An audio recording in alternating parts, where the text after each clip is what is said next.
एक बार फिर से, भारत के ओंकार है, जनता की सरकार है। आप जो ये एक सुर में बोलते हैं, इससे जो ऊर्जा का प्रवाह होता है वो बहुत अलग है। हमारे सांगवान साहब के तेरा के प्रधान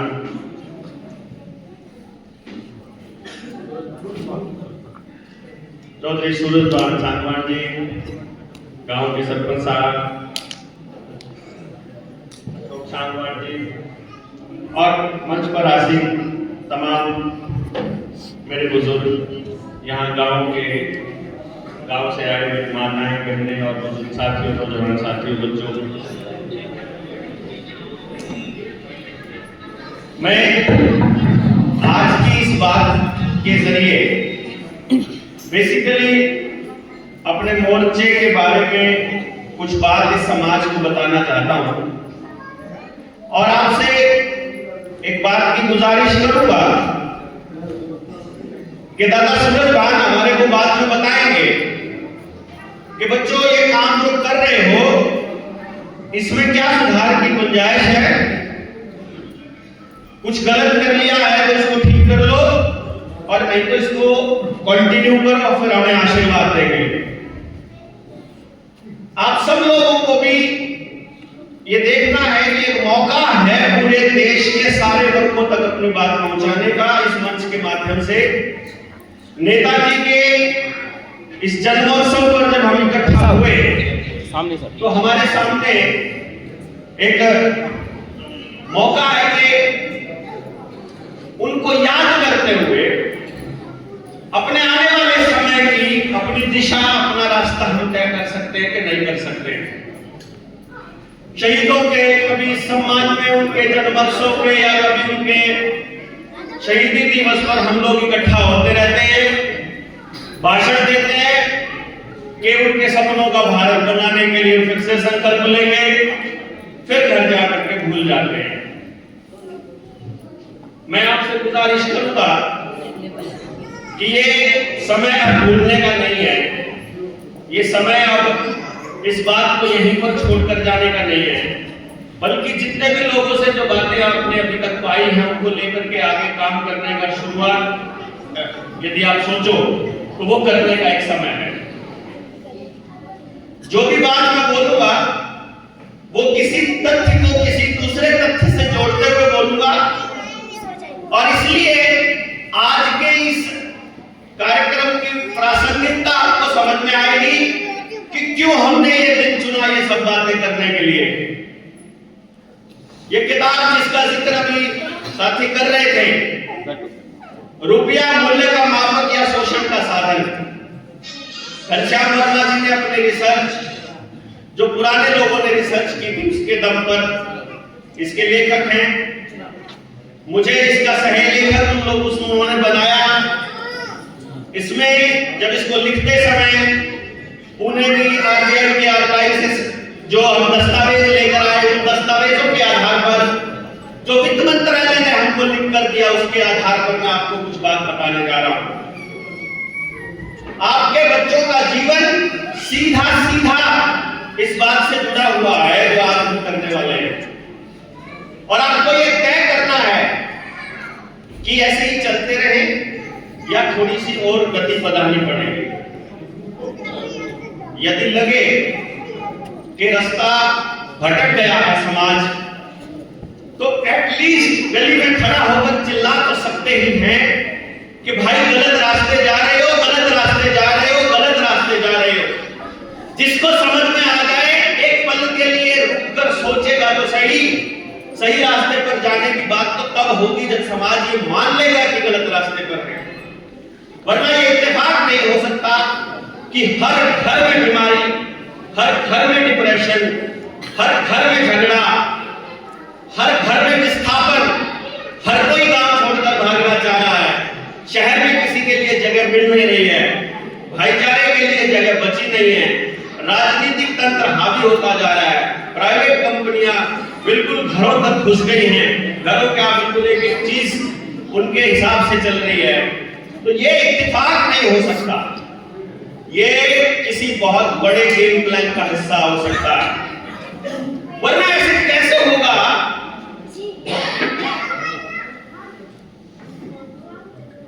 कि एक दो जगह हो रहा हो तो इत्तेफाक मानते हैं, लेकिन हर जगह सेम चीज तो कुछ ना कुछ प्लानिंग है। नेताजी सुभाष चंद्र बोस का जन्म दिवस मनाने के लिए इकट्ठा हुए हैं। पूरी दुनिया में एक आदमी को बहुत बदनाम किया जाता है जिसका नाम है एडोल्फ हिटलर। जर्मनी का शासक था उस वक्त वो, और उसे बदनाम किया गया। अब आप सोच कर देखिए, पूरी दुनिया का मीडिया जिस एडोल्फ हिटलर को तानाशाह, क्रूर और हत्यारा साबित करने पे लगा है, उस हिटलर के साथ नेताजी सुभाष चंद्र बोस के हाथ मिलाने भर में देश के लोग गर्व महसूस करते हैं।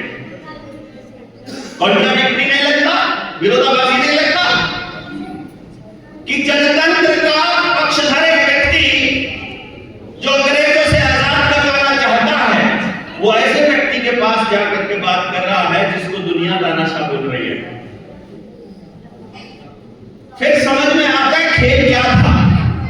1897 में पैदा हुए नेताजी एक बंगाली परिवार में, और बंगाल ही पूरे भारत से व्यापार का रास्ता तय करता था, और बंगाल में ही उस वक्त राजधानी थी जब पेपर करेंसी एक्ट 1882 को पास किया गया, और 15 रुपए की एक मोहर बनाई गई। 10 रुपए की एक मोहर से 15 रुपए की एक मोहर, पूरे भारत का प्रत्येक व्यक्ति का 1/3 धन लूट लिया गया, पूरे भारत के हर व्यक्ति का। और ये बात बंगाल के लोगों को समझ आई तो बंगाल सड़कों पर उतर गया। सारी सड़कें खून से लाल थी, लोग बलिदान देने को तैयार थे। बंदूकों के साथ उस विद्रोह को कुचल दिया गया और मीडिया में उसे छपने नहीं दिया गया, पूरे भारत में वो खबर नहीं आने दी गई।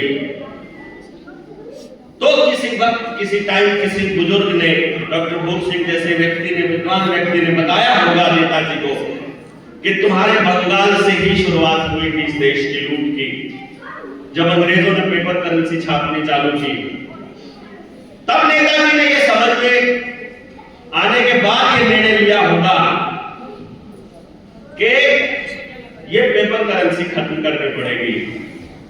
अपनी मर्जी से छापने का अधिकार जब मिल जाएगा तो हम लोग, हमारी तो एक दिहाड़ी की कीमत कोई आदमी तय करता है और वो बिना किसी कीमत के कुछ भी छापते रहते हैं।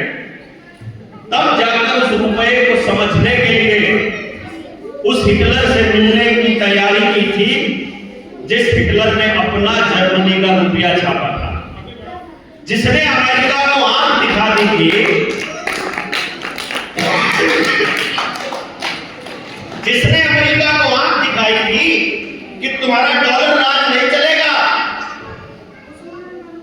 और अब जब जर्मनी से तुमको कुछ चाहिए होगा तो 16 देना पड़ेगा।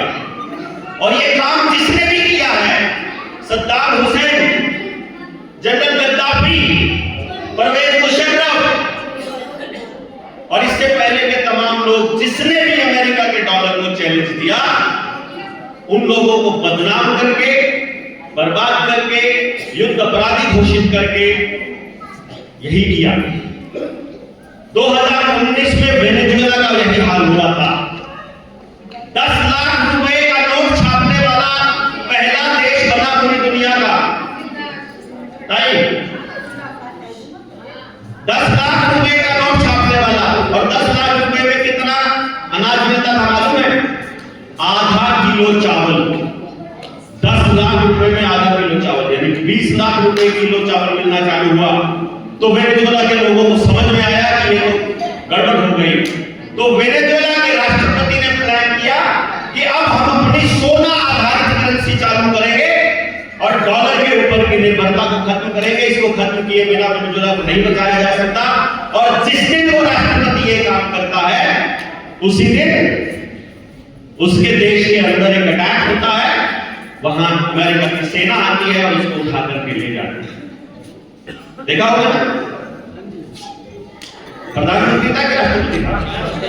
राष्ट्रपति, और उसकी पत्नी को भी, क्योंकि घर में जिक्र होता है मेरी पत्नी को भी मालूम नहीं है क्या क्या चल रहा है, तो अगर मैं बाहर हो गया तो बताएंगे कि हम ये बात क्या करते थे कि हम ये प्लान कर रहे थे, हम कोई देश के ऊपर अटैक करने का प्लान नहीं कर रहे थे, हम देश को बचाने की बात कर रहे थे रात को बैठ करके।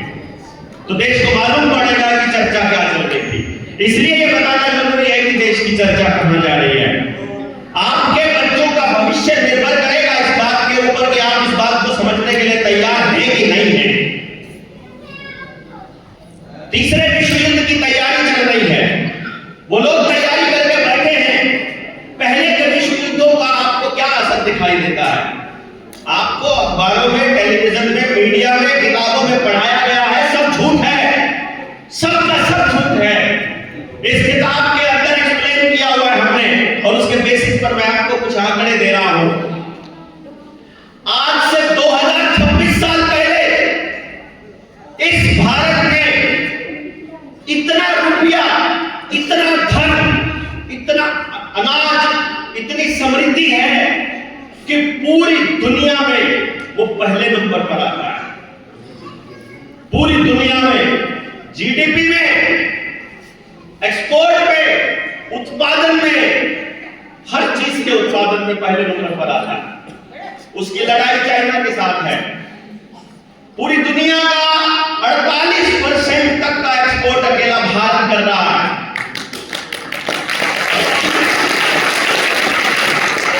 पूरी दुनिया की जीडीपी का 25% पैसा हमारे पास है। उसका मुकाबला चाइना के साथ और बाकी कोई देश कहीं नहीं है। और कौन सा देश जिसको आप अमेरिका अमेरिका अमेरिका करते रहते हो ना, अखबार और टेलीविजन के अंदर, अमेरिका और इंग्लैंड पहले 15 देशों में कहीं नहीं है। इस किताब के पेज नंबर 31 के ऊपर एक्सप्लेन, उसमें पेज नंबर 126 पर एक्सप्लेन किया हुआ है। और मेरे आंकड़े नहीं है, इस किताब के लिखने वाले घनश्याम वर्मा के आंकड़े नहीं है। ये जो ग्राफ दिया हुआ है, ये सारा का सारा आंकड़ा world economic forum, United nation की वेबसाइट से उठाया गया आंकड़ा, जिसको अमेरिका खुद अप्रूव करता है कि हाँ ये देश इतना समृद्ध हुआ करता था। तो कैसे गेम खेला गया? सन 2000, मैं 2026 साल पहले कह रहा हूं, एक साल जिसको मान लिया साल नंबर 1, उस दिन हम पहले नंबर पर हैं। चाइना के साथ हमारा कंपटीशन है, बाकी कोई देश कहीं नहीं है, ना अमेरिका ना जर्मनी है, लेकिन जर्मनी 11वें नंबर पर है पूरी दुनिया में, और अमेरिका और इंग्लैंड कहीं नहीं। 1500 साल बीतने के बाद, ये 1500 साल का जिक्र मैंने इसलिए किया क्योंकि हमें ये पढ़ाया जाता है किताबों में छोटे बच्चों को कि 1600 ईस्वी में ईस्ट इंडिया कंपनी भारत में आई थी। 1500 साल में अगर इंग्लैंड की बात की जाए, यूके की, यूनाइटेड किंगडम की, तो यूके 13वें नंबर पर आता है पहले 15 देशों में। 1600 ईस्वी में बात की जाए और अमेरिका कहीं नहीं है, इस बात को याद रखना, अमेरिका कहीं नहीं है। दूसरे नंबर पर 1600 में इंग्लैंड 12वें नंबर पर आ गया, जब वो यहां से इंग्लैंड के जरिए वास्को डी गामा अमेरिका चला जाता है, कोलंबस भारत की तरफ आता है। उस दौर की बात बता रहे हैं हम। 1600 में ईस्ट इंडिया कंपनी ने देश के अंदर व्यापार चालू किया। सन 1800 में इंग्लैंड 5वें नंबर पर पहुंच गया है और अमेरिका 12वें पर आ गया। जब ईस्ट इंडिया कंपनी ने यहां से सब कुछ वहां लेकर जाना चालू कर दिया, हमारे यहां रेल की पटरियां बना दी, सड़क बना दी, ये कहकर कि भाई हम लोग तुम्हारी तरक्की कर रहे हैं, लेकिन असलियत में उनको सामान ढोना था। आज के टाइम पर आपको वंदे भारत दिया जा रहा है। वंदे भारत के लिए नई ट्रैक बनाई है, उस नई ट्रैक पर जाकर कभी किसी ने देखा नहीं है। 24 घंटे के लिए वहां उस ट्रैक पर कुर्सी बिछाकर बैठ जाइए उस ट्रैक के आसपास और देखिए कि दिन में कितनी मालगाड़ियां जाती हैं और वो मालगाड़ियां किस प्राइवेट कंपनी की हैं। कभी किसी के पास समय नहीं है देखने का। उस पे एक यात्री ट्रेन जाती है वंदे भारत, वो भी अडानी की है, और इसके अलावा बाकी सब के सब खाद्यान्न, सब के सब सिर्फ कंटेनर जा रहे हैं। पूरे देश को लूटा जा रहा है। इधर उड़ीसा से, झारखंड से, छत्तीसगढ़ से, बंगाल से, मध्य प्रदेश, महाराष्ट्र, इधर से सारी खदानों से कोयला, लोहा, बॉक्साइट, एल्यूमिनियम और सोना वो वहां से ट्रांसपोर्ट किया जा रहा है। इधर से कश्मीर से लिथियम, ये आपको बड़े बड़े हाईवेज दे दिए गए भारतमाला के, आपके लिए नहीं है, ये बड़े बड़े कंटेनरों के लिए हैं और उन कंटेनरों में ढोया जाएगा आपके देश की संपदा को। और वो सारे के सारे हाईवेज कहां से जा रहे हैं?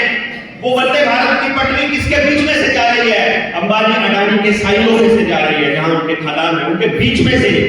आप मान सकते हो, आपके रुपए से, आपकी कमाई से, आपके बाप दादाओं की कमाई से, आपकी जमीनों को जबरदस्ती अधिग्रहण करके वो पटरियां बनाई जा रही है और वो पटरियां अंबानी अडानी के प्राइवेट साइलों में से गुजरती हैं। और जितने भारतमाला के प्रोजेक्ट है, पूरे भारत को ऐसे टुकड़ों में बांट करके और 12-12, 13-13, 10-10 हजार एकड़ के उन्होंने जंग बना लिए हैं और सबके आसपास एक साइलो है, सबके आसपास इन भारतमाला के। तो अंग्रेजों ने भी यही किया। आपको बताया गया कि आपकी तरक्की नहीं हो रही है। अरे जब पूरी दुनिया का सबसे ज्यादा पैसा हमारे पास है, सबसे ज्यादा धन हमारे पास है, ये क्या हम पीलिए में समाज दे रहे हैं? एक गाय और 1 तोला 5 तोला सोना तो ऐसे ही दे दिया करते थे कि 5 किलो चांदी दे दी। क्यों जी? बुजुर्गों को गलत तो नहीं कह रहा हूं। सोना और चांदी तो हम गिफ्ट में ऐसे ही दे दिया करते थे। ये उस दौर की बात कह रहा हूं। और उस वक्त हमारे देश से कोई कंसेंट नहीं लिया गया। ये बात आपके बीच में इसलिए कह रहा हूं कि आज भी इस देश में कानून बनाने से पहले आपसे कोई कंसेंट नहीं लिया जा रहा। सरपंच साहब बैठे हुए हैं, ये बैठे इधर, सेक्रेटरी आता है, वो बताता है क्या काम होगा।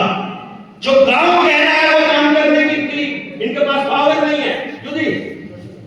सेक्रेटरी के पास पावर है, यानी गांव में मत देकर के इनको सरपंच बनाया। गांव के टैक्स का पैसा का हमारा हकदार है, हमारी जमीन है, और उसके ऊपर काम क्या होगा ये सेक्रेटरी बताता है। सेक्रेटरी सीधा का सीधा ऊपर से चलता है।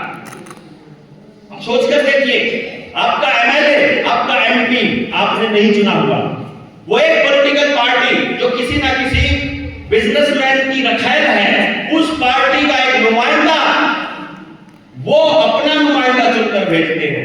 आपके गांव में चॉइस है कि ये 10 चोर आपके सामने खड़े हैं, इन 10 में से कोई एक चुन लो। वो लोग बैठ करके तय करते हैं कि आपके लिए क्या कानून बनेगा। मेरे लिए कानून बन रहा है, वो कह रहे हैं आईपीसी को बदलकर बीएनएस कर रहे हैं, भारतीय न्याय संहिता कर रहे हैं, क्योंकि अंग्रेजों का बनाया कानून था। अंग्रेजों का बनाया कानून था, भारत के संविधान ने स्वीकार कर लिया। हमसे ना संविधान बनाते समय पूछा गया, ना आप बीएनएस बनाते समय पूछा गया। पूछा गया आपसे? किसी से पूछा नहीं गया। पहली बात, जो पार्टी सरकार में है उसके पास मत जितने पड़े हैं, टोटल वोटिंग भी अगर 60% हुई है पूरे देश में, उसका 30-35% उसको वोट मिले हैं। उस 30-35% वोट से सरकार बनी है और उसमें से भी उनकी राय नहीं ली गई है। उस पार्लियामेंट के मेंबर ने भी आपसे नहीं पूछा है कि आपके लिए कानून बना रहे हैं, आपको मंजूर है कि नहीं है, और वो पास हो गया। जैसे ही कानून 1882 में पास हुए थे, ऐसे ही कानूनों के विरोध में नेताजी खड़े हुए थे। अब मैं इस खेल को थोड़ा सा आगे बढ़ाता हूं। 1914 में पहला विश्व युद्ध शुरू होता है, क्योंकि आज जो तीसरा विश्व युद्ध शुरू होने की तैयारी कर रहे हैं, यदि इस पर आपने खुलकर बोलना चालू नहीं किया, यदि पंचायतें करके सोशल मीडिया में आपको बताना पड़ेगा उन लोगों को, यदि आपने नहीं बताया तो ये बर्बादी कंटिन्यूअस रहेगी। आपको ये बताना पड़ेगा कि ये मेरे नाम पर नहीं होना चाहिए, मैं नहीं चाहता ये। आप क्या करो? क्या पूरे गांव में किसी से पूछोगे युद्ध चाहता है क्या? नहीं चाहता। पाकिस्तान से पूछोगे नहीं चाहता। चाइना के लोगों से पूछोगे नहीं चाहता। ये नेता चाहते हैं। नेता क्यों चाहते हैं? क्योंकि कंपनियां चाहती हैं। कंपनियां क्यों चाहती हैं? क्योंकि जिन देशों की इकोनॉमी कंपनियों से चलती है, मैं उन देशों की इकोनॉमी और जीडीपी का उस वर्ल्ड वॉर से, उस विश्व युद्ध से कंपैरिजन आपको बता दूं। उसका वो करके दिखा रहा हूं कंपैरिजन। 1914 में, अब ध्यान देना, यहां से उस वक्त शुरू होने से पहले अमेरिका 11वें नंबर पर है, इंग्लैंड तीसरे नंबर पर पहुंच गया है और इंडिया चौथे नंबर पर पहुंच गया। समझ गए? जब युद्ध, सॉरी गलती हो गई, अमेरिका पहले नंबर पर पहुंच गया। अमेरिका कितने नंबर पर था? 12वें नंबर पर। 1800 में अमेरिका 12वें नंबर पर है और विश्व युद्ध जब शुरू होता है तो अमेरिका पहले नंबर पर है, इंग्लैंड तीसरे नंबर पर है और भारत चौथे नंबर पर। यानी पहले नंबर पर आने वाला देश अब चौथे पर आ गया है जब विश्व युद्ध शुरू होता है। 4 साल तक युद्ध चलता है। इस 4 साल के युद्ध के बाद हमारा जो हाल होता है वो ये होता है कि 1918 में नई बीमारी आती है, जुकाम की बीमारी। अभी थोड़े दिन पहले आई थी ना एक कोरोना जिसको बोला था, इसी बीमारी का नाम 1918 में उन्होंने इन्फ्लुएंजा फ्लू बोला था, स्पेनिश फ्लू के नाम से। उन्होंने कहा महामारी है, क्योंकि जब नई व्यवस्था बनानी होती है तो महामारी और युद्ध लाना ही पड़ता है। ये व्यवस्था जब इनको ठानी है, आपको नए तरीके से फंसाना है तो इनको महामारी और युद्ध लाना है। महामारी ये ला चुके हैं, युद्ध इनको लाना है। 1939 में अमेरिका पहले नंबर पर पहुंच चुका है, रशिया तीसरे नंबर पर आ चुका है, क्योंकि लड़ाइयों के लिए युद्ध जो है अब हथियार रशिया में बनाने लग गया है, और इंग्लैंड 5वें नंबर पर है, इंडिया इनमें कहीं 6ठे नंबर पर। लेकिन जो सबसे इंपॉर्टेंट बात है वो ये है कि अगर अमेरिका जो पहले नंबर पर है, उसकी इकोनॉमी, अगर उसकी जीडीपी 2,31,000 मिलियन डॉलर की है तो इंडिया की इकोनॉमी मात्र 13,000 है। यानी पहले नंबर और 6ठे नंबर में कहीं कोई मुकाबला नहीं है। अब हम 10वें 20वें हिस्से पर आ गए। पूरी दुनिया से हमारा जो 26% की जो जीडीपी थी वहां से हम 5% पर आ गए हैं, और सारा पैसा, सारा धन, सारा अनाज हम युद्ध के हथियार खरीदने पर लगा रहे हैं। और ये तब की बात कर रहा हूं जस्ट टाइम पर इंग्लैंड की पार्लियामेंट के हिसाब से शासन चल रहा है। इंग्लैंड के हिसाब से चल रहा था ना, क्योंकि 1947 में होता है। 1947 में एक एग्रीमेंट होता है ट्रांसफर ऑफ पावर का। उस दिन इंग्लैंड कहता है कि अब तुम अपने नोट छाप लो, हम अपने नोट लेकर जाते हैं।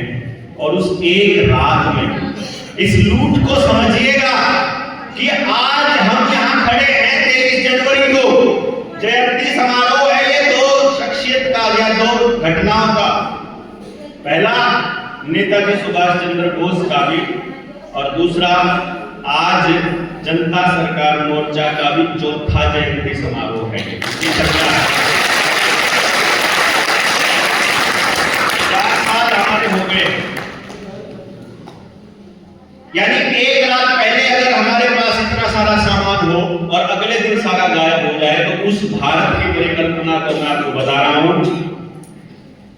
15 अगस्त 1947 से पहले 14 अगस्त को इस देश में जितना सोना चांदी और रुपया है, और उन ट्रेनों में भरकर, उन शिप में भर करके जब लाद करके दूसरे देश में लेकर जा रहा है, उस टाइम पर 43 करोड़ 67 लाख किलो शुद्ध सोना यहां से ट्रांसफर हुआ एक रात में इंग्लैंड, यानी जो आजादी का नाटक था उसके। और ये सब कैसे हुआ? आप लोगों को, यानी हमारे पुरखों को बोलने नहीं दिया गया। जो लूट हो रही थी, जो मनमानी अंग्रेजों की चल रही थी, उसके सामने बोलने नहीं दिया गया। अब मैंने ये जिक्र क्यों किए? बहुत इतिहास पढ़ाए जाते हैं, बड़ी सारी चीजें बताई जाती हैं, क्योंकि मैं आपके सामने कुछ बताना चाहता हूं। इस देश के लोगों के सामने अपनी बात रखना चाहता हूं, अपना दर्द, अपने मोर्चे के साथियों का दर्द रखना चाहता हूं कि हमको एक दुख है और अपने बुजुर्गों से रिक्वेस्ट है और देशवासियों से भी एक निवेदन है कि कम से कम सुन तो लो, कम से कम हमको ये तो बता दो कि ये तुम गलत कह रहे हो। मैं नहीं कहता कि आपकी जमीन पर क्या बनना चाहिए, मैं ये भी नहीं कहता कि आपको इंजेक्शन आपके बच्चों को लगना चाहिए कि नहीं लगना चाहिए, मैं ये भी नहीं कहता कि आप क्या पढ़ाओगे क्या नहीं पढ़ाओगे। पर अगर इस देश में आजाद हम लोग हैं और इस देश आजाद भारत के नागरिक हैं, तो हमारी आजादी तो होनी चाहिए ना। बताइए, हमारी मर्जी तो होनी चाहिए ना। हमारी मर्जी के बिना किसी नेता को, किसी पार्लियामेंट को कानून बनाने का अधिकार होना चाहिए? नहीं होना चाहिए। लेकिन क्या हमसे पूछा जाता है? कोई मैकेनिज्म है? जो अफसर हमसे तनख्वाह लेता है, जो हमारे टैक्स के पैसे से चलता है, हमारी पावर को एक्सेस करके वो हमारे ही घरों को तोड़ने लग जाता है। मेरी इंतजार है, मेरी रिक्वेस्ट है इस मनमानी के खिलाफ कि कम से कम इस मनमानी के खिलाफ कुछ खड़े तो होइए। कुछ मनमानियां हैं जो आपके बीच रखना चाह रहा हूं, उसके बाद अपनी बात को समाप्त करेंगे। अफसरशाही है कि नहीं है? अफसरों की दादागिरी है, गुंडागर्दी है, अतिक्रमण के नाम पर बुलडोजर चलाया जा रहा है, रजिस्ट्रेशन के नाम पर, कागज बनाने के नाम पर बुलडोजर चलाया जा रहा है, टैक्सेशन के नाम पर जबरदस्ती हो रही है। होनी चाहिए जबरदस्ती? ये मनमानी रुकनी चाहिए। आरटीओ का जंगल राज चल रहा है, आरटीओ का जंगल राज चल रहा है कि नहीं चल रहा है? कोई भी व्यापारी ट्रक दिखाई दे, कोई भी व्यापारी टैक्सी दिखाई दे, कोई भी पीली प्लेट वाली गाड़ी दिखाई दे, या कोई भी व्हीकल सड़क के ऊपर दिखाई दे, तो उससे हफ्ता वसूली जारी है, अवैध वसूली चल रही है, ओवरलोडिंग के नाम पर दादागिरी चल रही है, दूसरे नियमों के नाम पर जबरदस्ती चालान काटे जा रहे हैं, ऑनलाइन चालान कट रहे हैं, बिना मर्जी के कट रहे हैं, कट रहे हैं कि नहीं कट रहे? ये दादागिरी रुकनी चाहिए कि नहीं रुकनी चाहिए? रुकनी चाहिए। मेरे बाप दादाओं की जमीन पर टैक्स, उन्होंने सड़क बनाई। सड़क बनाते समय हमसे, जब हमने गाड़ी ली, हमसे रोड टैक्स लिया गया, हर साधन का रोड टैक्स हमने दिया, और रोड टैक्स के बाद फिर टोल टैक्स हमसे लिया जाता है। आपको मालूम है टोल टैक्स किस चीज का लिया जाता है? केवल और केवल कमर्शियल एक्टिविटी का टोल लिया जाता है। उस सड़क पर चलने को वो लोग कमर्शियल एक्टिविटी बोलते हैं। एक नई चीज बताता हूं आपको, शायद आपको मालूम नहीं होगा।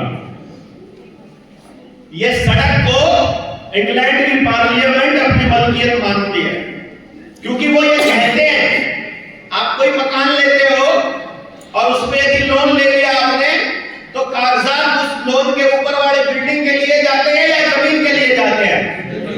जमीन तो दादा नहीं है हमारी, जमीन तो हमारी है ना, जमीन के कागज लिए जाते हैं। जब वो मकान की किस्तें ना चुकता कर पाओ तो ऊपर की ईंटें लेके जाते हैं या जमीन भी ले लेते हैं साथ में। कोई भी बैंक जो कमर्शियल एक्टिविटी करता है बिना कुछ गिरवी रखे आपको लोन देगा क्या?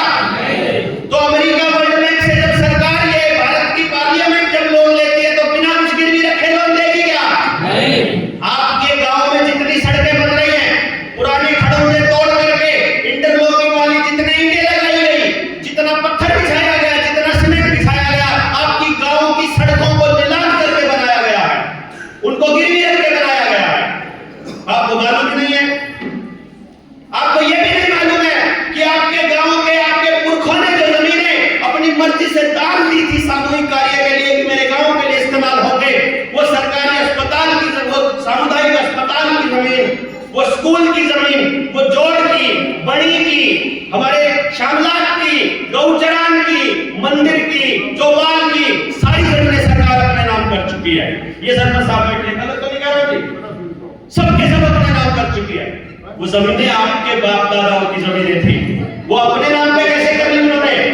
क्योंकि आपने ये कहा कि हम निकम्मे हैं और हमसे अपने गांव में कोई काम नहीं होता मिलकर के, इसलिए हमारा काम करने के लिए कोई थर्ड पार्टी आएगी और वो थर्ड पार्टी आपके लिए काम करेगी। सवाल ही पैदा नहीं होता भाई, वो प्रॉफिट के लिए काम करेंगे। उन्होंने आप ही के नुमाइंदों के जरिए, आपके स्कूल में पढ़ाने वाला मास्टर वो आप ही का बच्चा है, और और उसने स्कूल मैनेजमेंट कमेटी का प्रस्ताव पास करके उस स्कूल की जमीन की रजिस्ट्री कर दी उनके नाम। ये वापस लेंगे हम।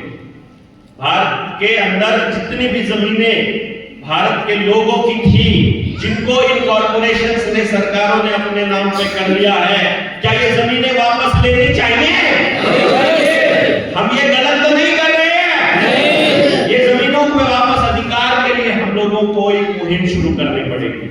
और ये क्योंकि जमीन हमारी थी, इसके ऊपर सड़क बनाने का अधिकार, सड़क बनाने का लोन वर्ल्ड बैंक से आया है।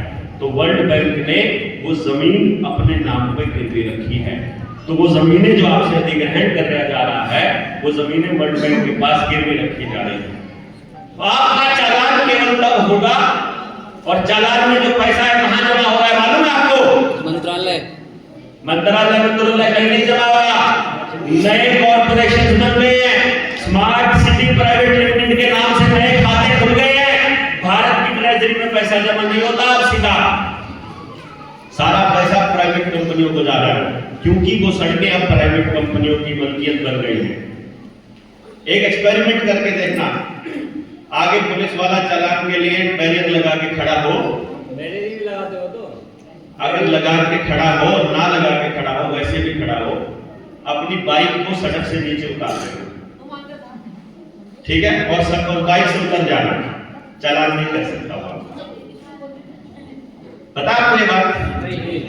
आपका चालान केवल और केवल सड़क पर हो और उसके ऊपर बैठे हो तो हो सकता है। तो करके दिखा चालान, नीचे उतार दो, क्योंकि नीचे की जमीन भारत की है और सड़क की जमीन कंपनी की है। वो ऐसा बोल रहे हैं, वहां दस्तावेज हो गया। पुलिस वाला भाई बैठे, मलिक साहब गलत तो नहीं कह रहा हूं, ठीक कह रहा हूं? नीचे उतार लोगे तो चालान नहीं कर सकता। अब आपको उस पुलिस वाले को ऊपर बोलेगा मोटरसाइकिल का एक पहिया ऊपर चढ़ा, ये हमारे साथ हो चुका है। हमने गाड़ी नीचे उतार दी, बोला नीचे को उतारो, ऊपर जा। ऊपर नहीं, नीचे मेरे बाप की है, ऊपर तेरे बाप की है। मुझे पता है, मुझे पता है, क्योंकि अभी मेरे पास इतने संख्या बल नहीं है कि मैं तेरे से यहाँ लड़ूं। तो अभी फालतू बहस नहीं करनी है, मेरी गाड़ी नीचे रहेगी, मैं गाड़ी से बाहर करो चला करके दिखाओ, पॉसिबल ही नहीं है। और हम इसके ऊपर फिर कोर्ट जाएंगे, तेरे को लपेटेंगे, तो वो बेटा जाता है बेचारा, बैठ के नौकरी करने वाला डर को बहुत होता है।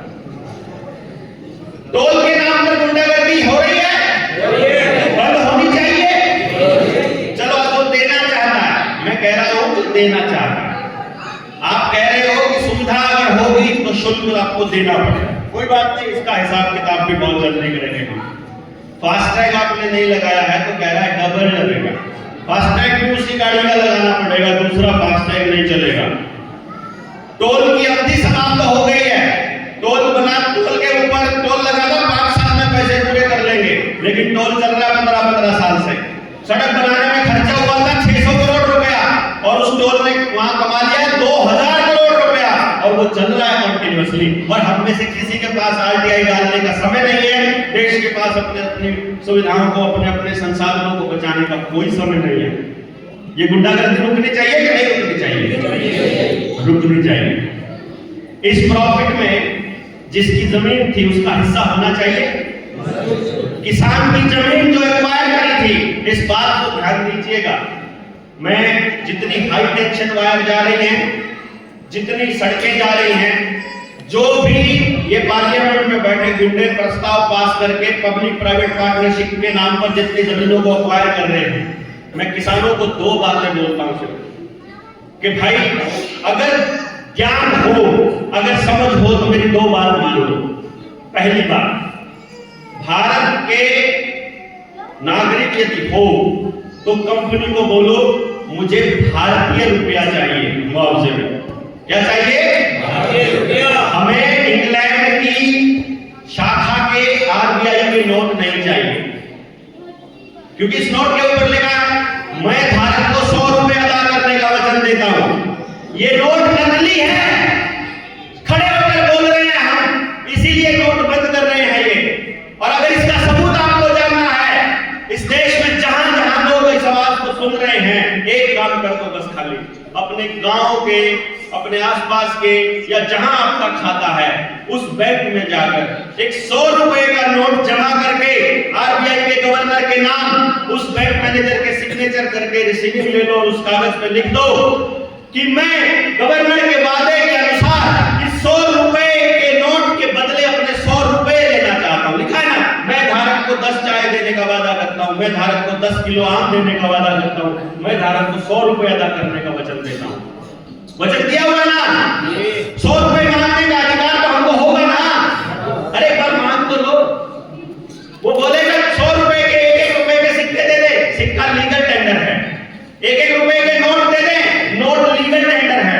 10-10 रुपए के 10 नोट दे दे, लीगल टेंडर है। हमको लीगल टेंडर नहीं चाहिए, हमको क्या चाहिए? जिस चीज का वो टेंडर है, जिस चीज को वो लीगली रिप्रेजेंट करता है, मुझे वो चीज चाहिए। मांग नहीं सकते क्या? नेताजी ने मांगा था, इसीलिए युद्ध अपराधी बनाया था। नेताजी ने अपने रुपए को सोने के बराबर खड़ा किया था, इसीलिए पूरे देश में सोना मांगते हुए गए थे। आजाद हिंद नेशनल बैंक की स्थापना की तो उन्होंने कहा था ये कागज के नोट तुम्हारे को बर्बाद कर देंगे। जिस घर में नोटों के लिए अपने बच्चों को बाहर भेजा है वो बच्चा वापस नहीं आया है। ध्यान दीजिए, जिस भी आदमी ने नोटों के लिए काम करना चालू किया है सबका स्वास्थ्य खराब हो चुका है, सबके घरों में डिप्रेशन और तलाक हो चुका है, सबके घर बर्बाद हो चुके हैं। सबके जिसने भी रुपए के कागज के बदले काम करना चालू किया, क्योंकि इसके पीछे कोई वैल्यू नहीं है। जब आप सारी कमाई जीरो चीज के लिए खर्च करते रहेंगे, कुएं में डालते रहोगे तो बर्बाद तो हो गए और पूरा गांव मिलकर के ये काम कर रहा है। हम आपसे इतना कह रहे हैं कि ये कारोबार इनका बंद होना चाहिए। टोल टैक्स पर आपसे सिर्फ 10 रुपए, 20 रुपए, 100 रुपए नहीं लिए जाते हैं। समझिए, जिस दिन आप 100 रुपए जमा करते हो, 100 रुपए आम चीज नहीं है।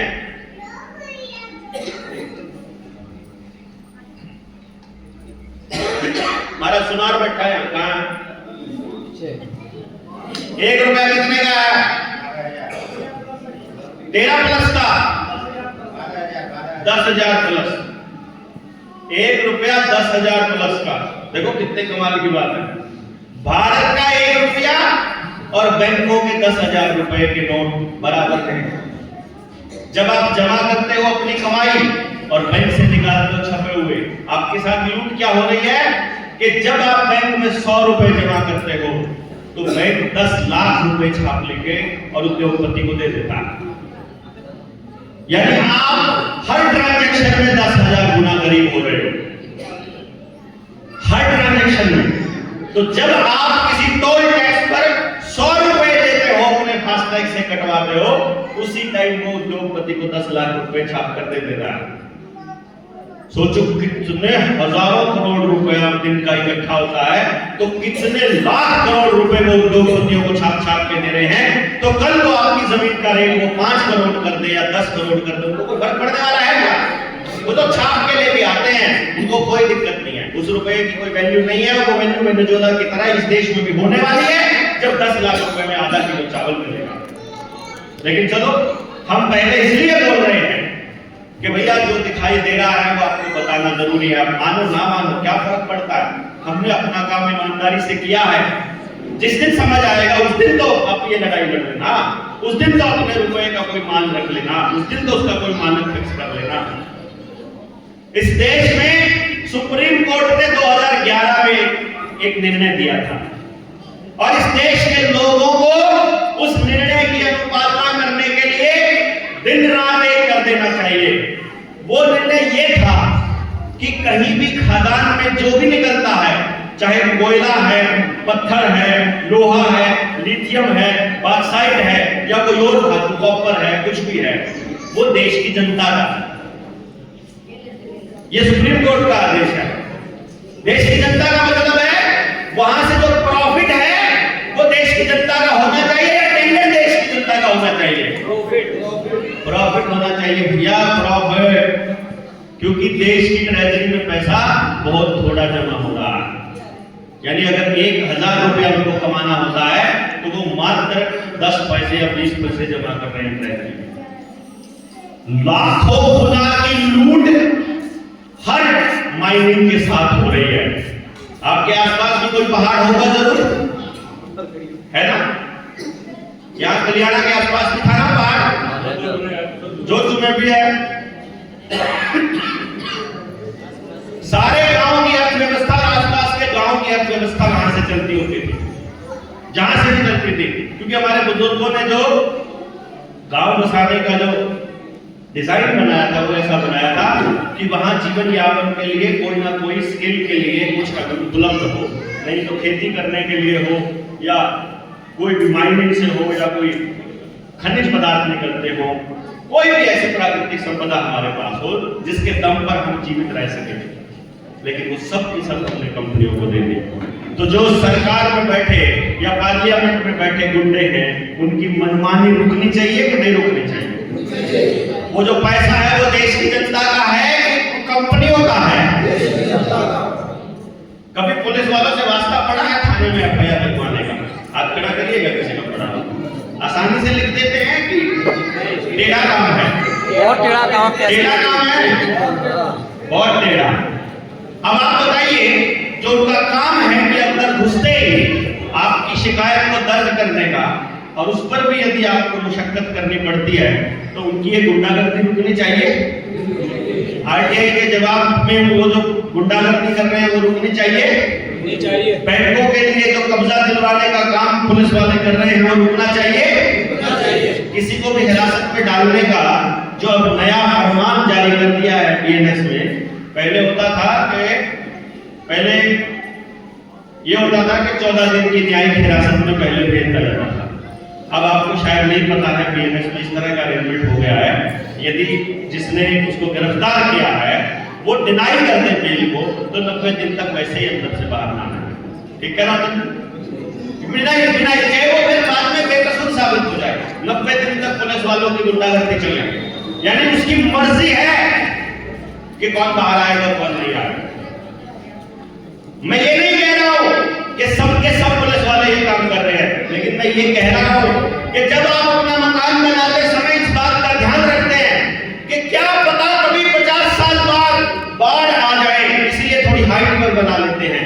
क्या पता कभी 20 साल बाद गली ऊंची हो जाए, इसलिए थोड़ा बढ़त करके बना लेते हैं। ऐसे बनाते हो ना? तो फिर आपको इतना नहीं सोचना चाहिए कि क्या पता कभी कोई गुंडा पुलिस की वर्दी में बैठ जाए इस कुर्सी पर, क्या पता कोई दुश्मन जिसमें इतनी अक्ल ना हो कि देश कानून से चलना चाहिए वो बैठ जाए।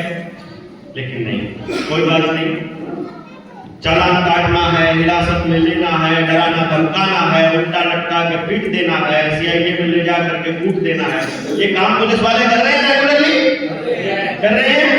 इस पे लगाम लगना चाहिए, लगना चाहिए। गांव के लोग बता रहे हैं कि लगना चाहिए कि नहीं लगना चाहिए। हर किसान के साथ एक ठगी की जा रही है, उसके मर्जी के बिना उसके खेत में उगाई जा रही फसल का बीमा, और उस बीमा की राशि 3 जगह से ली जा रही है, किसान के खाते से, राज्य सरकार के खाते से और केंद्र सरकार के खाते से। 3 गुना की लूट। और ये लूट इतनी है कि अगर 70,000 करोड़ रुपए का बीमा पेंडिंग है तो कंपनी ने 20 लाख करोड़ रुपया कमा लिया है। मतलब बीमे के क्लेम किसानों के पेंडिंग है, लेकिन बीमे की जो प्रीमियम है वो पहले लेके जा चुकी है। ये बीमा हमारे पास एक ऐसी स्कीम है कि गांव में किसी भी घर में कोई भी मौत हो जाए, किसी किसान की फसल खराब हो जाए, तो बीमा लोकल लेवल पर इतना बड़ा हो सकता है कि एक व्यक्ति भी भूखा नहीं मरेगा, और किसी बीमा कंपनी को कोई पैसा देने की जरूरत नहीं है। लेकिन बैठकर चर्चा नहीं होती है, चर्चा नहीं होती है। आप मुझे सिर्फ इतना बताइए, क्या किसी की मैयत पर 13वीं के दिन हम लोग अपनी तरफ से मरने वाले व्यक्ति को 1000 रुपया दे सकते हैं? गांव में कोई होगा जो नहीं दे सकता है? अगर हम जोजुगला की बात करें, जोजुगला में कितने घर हैं? लगभग 3000 है, ज्यादा है। हम 3000 ले लेते हैं। अगर गांव में कोई व्यक्ति कमाने वाला गुजर जाए और पूरा गांव एक पर हर आदमी सहयोग के रूप में 1000 रुपया दे दे हर परिवार, तो कितने लाख रुपया हो गया? 30 लाख रुपए का बीमा बिना कहीं पर प्रीमियम दिए हो सकता है कि नहीं हो सकता है? ये गांव का बीमा करने का स्टाइल है। लेकिन इसमें चर्चा नहीं होती। हमको ये बताया जाता है कोई सहयोग नहीं होता, इकट्ठे नहीं होते। वो इकट्ठा करने के लिए ही हम लोग यहाँ पर आए हैं, ताकि आपको बता सके कि भैया बीज कंपनियों की दादागिरी, अपनी मर्जी के बीज देना, रसायन कंपनियों की दादागिरी, डीएपी की, यूरिया की, उसकी उपलब्धता, उसकी अनिवार्यता के लिए आपको आधार कार्ड देना पड़ेगा। दादागिरी है कि नहीं है? रुकनी चाहिए। एमएसपी के ऊपर उद्योगपतियों की और सरकारों की मनमानी रुकनी चाहिए। स्कूल की फीस, उसके नतीजे, उसकी वर्दी, यूनिफॉर्म, सिलेबस, मनमर्जी के उनके ऊपर जुर्माने, ये प्राइवेट स्कूलों की लूट रुकनी चाहिए। अरे बताओ तो सही, चाहिए। एक तरफ सरकार कह रही है हम लोग आपको सुरक्षित रखना चाहते हैं, लेकिन साथ के साथ ये कहती है अल्ट्रासाउंड तब नहीं करेंगे जब तक आप रजिस्ट्रेशन नहीं करवाओगे, क्योंकि वो पहले झटके में हमको बोलती है तुम हत्यारे हो। पहले झटके में बोलती है, वो कहते हैं हम कैसे हत्यारे? बोले नहीं, तुम अगर लड़की मिली तो तुम मरवा दोगे। ऐसा ही कह के बोलते हैं ना, भ्रूण हत्या करवा दोगे, इसलिए तुमको रजिस्ट्रेशन करवाना पड़ेगा। जैसे कि उनको हमारी लड़कियों की बहुत ज्यादा चिंता, वो हमारी लड़कियों को बर्बाद करने पर लगे पड़े हैं, वो हमारे छोटे छोटे बच्चों को बर्बाद करने पर लगे पड़े हैं। उनको डोपामिन की डोज दे देकर, उनको मोबाइल दे करके, उनके खाने के अंदर जहर मिला करके। आपके गांव की दुकान पर जाकर एक बार पैकेट वाली आइटम के पीछे देख लेना उसमें क्या क्या आइटम है, और एक बार साइड इफेक्ट चेक कर लेना, एक भी आइटम आपके बच्चों के खाने के लिए सही नहीं है। लेकिन नहीं, कोई दिक्कत नहीं। आंगनबाड़ी वर्कर, आशा वर्कर अपने बच्चों को जबरदस्ती वैक्सीन लगवाने की मनमानी कर रही है कि नहीं कर रही है? वहां मर्जी किसकी? मालिक की चलनी चाहिए क्या? माँ बाप की चलनी चाहिए क्या? आंगनबाड़ी की, माँ बाप की। और अगर कुदरती प्रसव हो जाए तो एफआईआर हो रही है दाई में। बच्चों को, गर्भवती महिलाओं को लगने वाली वैक्सीन के ऊपर मनमानी हो रही है। स्कूलों के अंदर, अस्पतालों में इलाज करवाने चले जाओ, स्कूल में दाखिला करवाने चले जाओ, कोई और काम करो, आधार आईडी देनी पड़ेगी, अपार आईडी बनवानी पड़ेगी, डेट ऑफ बर्थ सर्टिफिकेट बनवाना पड़ेगा। ये जबरदस्ती नहीं है क्या? जबरदस्ती नहीं है। वो जबरदस्ती किस काम पर थोप रहे हैं कि तुम चोर हो, तुम ये फायदा लेने वाले हो दूसरे लोगों से, तुम फिर लेने वाले हो। एक बार चेक करके देखो, पूरा गांव नौकरी नौकरी नौकरी के चक्कर में पड़ गया।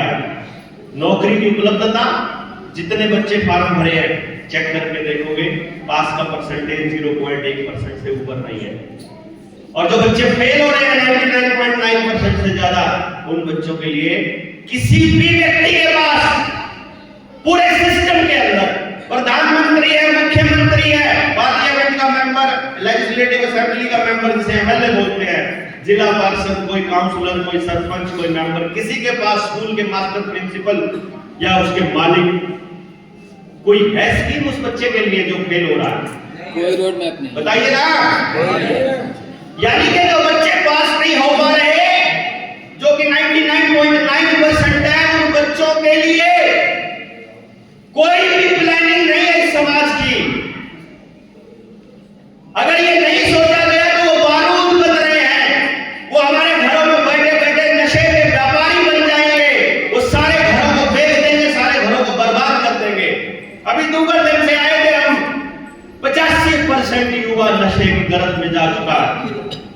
और इस देश में भी, इस गांव में जोजू कला में जब हम घूमे थे, हमारी टीम ने बताया था कि दारू से लेकर के कोई ऐसा सूखा नशा अवेलेबल ऐसा नहीं है जो इस गांव में नहीं मिलता है। नहीं मिलता है क्या जी सरपंच साहब? क्यों जी? खत्म मिलता है ना? सारा मिलता है, हर गांव में मिल रहा है। 7 लाख के 7 लाख गांव में नशे की उपलब्धता कौन करवा रही है? पुलिस, प्रशासन। और यदि गांव में नशा करने वाले एक आम नागरिक को मालूम है नशा कहां से सप्लाई हो रहा है, तो क्या सिस्टम को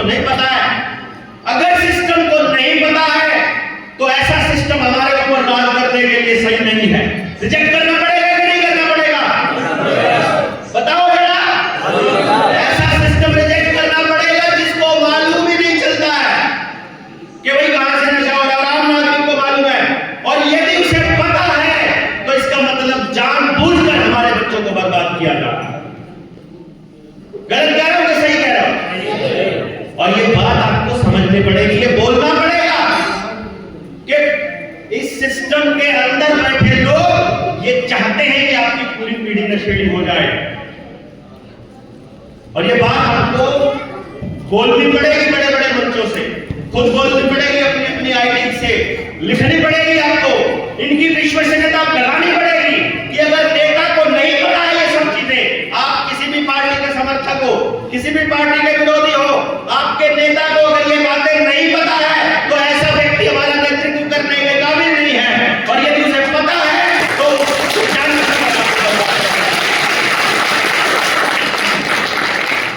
कुछ भी खराब हो रहा है, सलूशन पूछो अपने नेता से।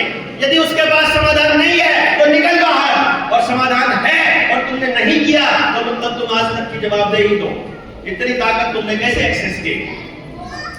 ये क्लैरिटी के साथ, ये दिमाग के अंदर एकदम क्लैरिटी होनी चाहिए हमको, तब जाकर के बात बनेगी। पटवारी हो, तहसीलदार हो, एसडीएम हो, एडीसी हो, डीसी हो, उस कुर्सी पर बैठने के बाद दादागिरी के अलावा कुछ नहीं कर रहे हैं। सेवा कर रहे हैं क्या?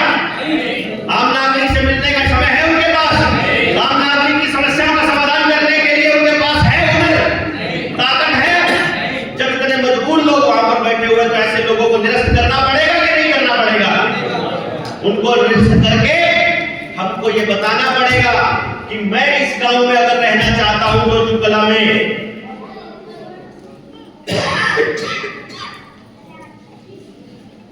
मैं अगर इस गांव के अंदर कोई काम करना चाहता हूं तो मेरा गांव बैठ करके तय कर सकता है। हम बेवकूफ नहीं है, हम कदे नहीं है कि हमें मालूम नहीं हमारे लिए क्या सही है। एक आरटीआई एक्टिविस्ट मिले थे अपने साथियों को, दादरी का रामनगर की कहानी है। दादरी जो है पंचायत भी है, वहां पंचायत समिति भी है। कमाल की बात यह है कि लगभग 10.5 लाख रुपए उस गली को बनाने के लिए खर्च हुए। कितने? तो खाते से कितना पैसा निकलना चाहिए? तो भैया बिल बने, उन बिलों की फोटोकॉपी निकली, वो 10.5 लाख रुपया पंचायत के खाते से भी निकाल लिए और पंचायत समिति के खाते से भी निकाल लिए। दो बार 10.5 और सेंटर से भी निकल जाएंगे और डीसी भी निकाल लेगा कि नहीं निकाल लेगा आपको मालूम पड़ता है क्या? ऑनलाइन पोर्टल का एक्सेस आपके पास है। वो किसान को ऑनलाइन सीधा खाते में भेजने की बात करते हैं, अपने चाचा को, अपने फूफा को, अपने बुआ को उन्होंने किसान नहीं बना रखा होगा। इस बात की गारंटी है? इसका सबूत बताता हूं। छत्तीसगढ़ का डिप्टी सीएम के बाप के खाते में किसान की सम्मान निधि गई है और उसके नाम पर जमीन भी नहीं होगी आपका। और उस तरीकों को देने की बात कर रहे हैं ना, हर किसान को नहीं दे रहे हो क्या? हर डॉक्यूमेंट जो किसान बना रहा है, जो भी कागज ऑनलाइन दे रहा है, आधार कार्ड दे रहा है, किसान आईडी, फार्मर आईडी बना रहा है, अपने बच्चे का पोर्टल में कुछ भी दे रहा है, समझो अपने बच्चे की गर्दन उनके हाथ में दे रहा है। इसलिए डीएपी के लिए, अपनी खाद खरीदने के लिए, बीज खरीदने के लिए, अपनी फसल बेचने के लिए, यदि इस लालच में वो सरकार के आगे, इन अधिकारियों के आगे सरेंडर कर रहा है, कंपनियों के आगे, तो ये समझ लेना आने वाले टाइम में नई व्यवस्था आ रही है जो वर्ल्ड वॉर के बाद आपको आपकी गर्दन को फिर से पकड़ने वाली है। और वो आपके बच्चों को बताया करेगी आने वाले टाइम में कि तुम्हारे बाप दादा इतने निकम्मे हुआ करते थे कि 2026 में हम उनको 5 किलो अनाज दिया करते थे। इस गांव की बात करूं ना मैं जब इस गांव की बात कर रहा हूं जो कला की, तो मैं अपने गांव पटाना की भी बात साथ में कर रहा हूं। 70% लोग गरीब नहीं है गांव में। गांव में गरीब होगा कोई 5 से 10% लोग, इतना ही होगा जी। लेकिन 70% लोग 5 किलो अनाज ले रहे हैं। तो आपके पोता पोतियों को 60 साल बाद बताया जाएगा कि 2026 में तुम्हारा दादा इतना निकम्मा था कि उसके पास अनाज भी नहीं था खाना खाने के लिए। 5 किलो अनाज हम दिया करते थे प्रति व्यक्ति। वो इतना निकम्मा था कि अपनी बेटी के पैदा होने पर पैसे लिया करता था। वो इतना निकम्मा था बेटी की शादी में पैसे लिया करता था। घर में कोई महिला विधवा हो जाए तो उसको पालने की भी उसकी औकात नहीं थी, वो विधवा पेंशन हमसे लिया करता था। घर में कोई बुजुर्ग हो जाए तो बुजुर्गों को रोटी खिलाने का भी उसके पास पैसा नहीं होता था, हमसे बुढ़ापा पेंशन लिया करता था। वो आदमी इतना निकम्मा था जो अपने बच्चे को फ्री में पढ़ाया करता था, यहाँ तक कि अपने बच्चे को दोपहर का भोजन भी नहीं खिला सकता था क्योंकि मिड डे मील हम खिलाया करते थे। बताएगा नहीं क्या? वो इतिहास लिखा जा रहा है, खाते में लिखा जा रहा है। ये खाता चल रहा है आपका सबका, और गांव का पूरे भारत को बदनाम किया जा रहा है। पूरी दुनिया के अंदर इस देश के लोग भिखारी हैं, हाथ फैला करके बैठे रहते हैं, कभी किसी नाम पर कभी किसी नाम पर। उनको सिलेंडर भी फ्री में चाहिए, उनको चूल्हा भी फ्री में चाहिए, उनको अपने बाप और अपने बच्चों को पालने के लिए भी पैसा हमसे चाहिए और रोटी खाने के लिए भी अनाज चाहिए। ऐसा बदनाम किया जा रहा है हम लोगों को, और आप लोग इस बदनामी को सहन कर रहे हैं। लात नहीं मारते हैं उसके बैग को, उसके कागज को, उसके झोले को, उसके अनाज को, उसके रुपए को। ये नहीं कह सकते हैं कि मेरा गांव सक्षम है, हम लोग अपनी पैदा कर लेंगे, अपनी खा लेंगे, अपने भाईचारे से रह लेंगे। हम इतनी भी कहने की हिम्मत नहीं कर पा रहे। कितने सोए हुए हैं। ये बहुत विचारणीय विषय है, सोचने का विषय है। यदि इसके ऊपर सोच देखा जाए, हमारी गैरत को मारा जा रहा है, हमारे सम्मान को खाया जा रहा है, हमको भिखारी बनाया जा रहा है। अन्नदाता हुआ करता था किसान, उसको अन्न भिखारी बनाया जा रहा है। अनाज दे करके 500 रुपया दे करके 6000 रुपया दे करके उसको भिखारी बना करके उसकी लाइन में खड़ा किया जा रहा है, क्योंकि उसकी गैरत मरे हुआ आदमी कभी लड़ नहीं पाएगा, सीना ठोक कर कभी अपने अधिकारों की बात नहीं कर पाएगा। इसलिए उस गैरत को जिंदा करने का समय है। बैंकिंग की इतनी फ्रॉड हो रही है, प्रॉपर्टियों पे लोन पे लोन, लोन पे लोन, लाल डोला तोड़कर आपके घरों की रजिस्ट्री करी। आपकी ये जो धर्मशाला बनी हुई है, ये अग्रवाल धर्मशाला है, बनिया धर्मशाला। मैं पूरे यकीन के साथ कह सकता हूं कि जिसने भाई ने भी ये धर्मशाला बनाई होगी, मुझे पता नहीं है, लेकिन वो इस गांव में नहीं रहता होगा। या रहता है? नहीं रहता है। वो व्यक्ति इस गांव में नहीं रहता है। उसने बाप दादाओं की याद में, अपने माता पिता की याद में ये जगह पर ये गांव को समर्पित की, लेकिन उसका कहीं ना कहीं मकान भी होगा। उसने अपना मकान क्लेम भी नहीं किया होगा, और गांव वालों को ये भी नहीं पता है कि जब गांव वालों ने भी उसका मकान क्लेम नहीं किया तो लाल डोला तोड़ते वक्त उसकी जमीन को भी सरकार ने अपने नाम पर कर लिया। ये गांव की जमीन वापस छुड़वानी पड़ेगी। बताइए ना, ये लाल डोला वापस स्थापित करना पड़ेगा कि यहाँ किसी भी कंपनी और किसी भी सरकार की एंट्री बैन या कोई कागज नहीं बनेगा। जिस चीज का कागज बन गया समझो बेच दी। बच्चे का डेट ऑफ बर्थ सर्टिफिकेट बना दिया, समझो बेच दिया। आपने कोई भी कागज बना दिया, समझो बेच दिया। और नहीं बिका तो बिकेगा आने वाले टाइम में, उसकी वो लगेगी, बोली लगेगी। इसलिए लाल डोला दोबारा से स्थापित करना पड़ेगा। आप बताइए जरा, बैंक तय करते हैं आपकी प्रॉपर्टी की कीमत, आपको अपनी मेहनत की कीमत तय करने की आजादी नहीं है। बैंक तय कर रहे हैं कि आप क्या खाओगे क्या नहीं खाओगे, क्योंकि बैंकों से जरिए ही कंपनियां चलती है और कंपनियों के जरिए ही आगे की व्यवस्था चल रही है। और वही सरकार में बैठे लोग ऐसी पॉलिसी बना रहे हैं। लेकिन ना, हमको इन बातों पर सोचने का समय नहीं है। जब मर्जी हमारी गाड़ियां जब्त की जा रही है, मनमर्जी के इंटरेस्ट के रेट लगाए जा रहे हैं, लोन देते समय जबरदस्ती बीमा कर डालते हैं, हमारी मर्जी की कीमत भी नहीं है। 2 करोड़ के मकान की कीमत वो कहते हैं नहीं भैया 60 लाख लगेगी, और उस पर भी तुमको 40 लाख की लोन मिलेगा, और रेट इंटरेस्ट बढ़ता जाएगा। रेट ऑफ इंटरेस्ट बढ़ के आप चुकता नहीं कर पाओगे तो आपकी 2 करोड़ की प्रॉपर्टी को नीलाम हम अपने आप करेंगे। तुम आगे आकर के खड़े हो जाओगे तो हम ऑनलाइन नीलाम कर देंगे। ऑनलाइन नीलामी की प्रक्रिया पूरी तरह से बैन होनी चाहिए कि नहीं होनी चाहिए? इसलिए भी बैन होनी चाहिए क्योंकि ऑनलाइन किसी भी वेबसाइट का सर्वर भारत के पास नहीं है। क्यों नहीं समझ रहे हम लोग? हमारा जितना डेटा जा रहा है, हमारे बच्चों के कागज, जमीन के कागज जो तहसीलदार के पास जमा हो रहे हैं, जो एडीसी के पास जमा हो रहे हैं, वो सारे के सारे दस्तावेज इंग्लैंड और अमेरिका के अंडर में यहूदियों के तरफ उनके कहने से बन रहा है।